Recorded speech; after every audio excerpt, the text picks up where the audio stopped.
নগদে বিজ্ঞাপন খরচ প্রদান 20,000 টাকা। নগদে বিজ্ঞাপন খরচ প্রদান 20,000 টাকা। তাহলে আমরা আমাদের একটা রুলস মুখস্থ জানি যে কি, মালিক যে হিসেবে খরচ পরিশোধ করে ওই হিসাব আমার জন্য কি সবসময় ডেবিট হবে। ওই হিসাব আমার জন্য বিজ্ঞাপন বলতে কি বোঝায়?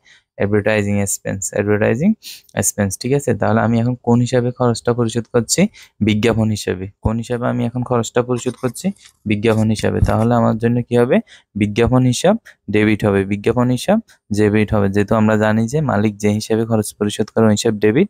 বিজ্ঞাপনের কারণে কি আমার খরচটা বৃদ্ধি পেয়েছে। আর হিসাব সমীকরণের সূত্রগুলো থেকে আমরা জানি যে যে খরচ বৃদ্ধি পেলে কি হয়? ডেবিট হয়। অর্থাৎ কোন হিসাবে খরচটা বৃদ্ধি পেয়েছে? বিজ্ঞাপন হিসাব। তাই বিজ্ঞাপন হিসাব ডেবিট।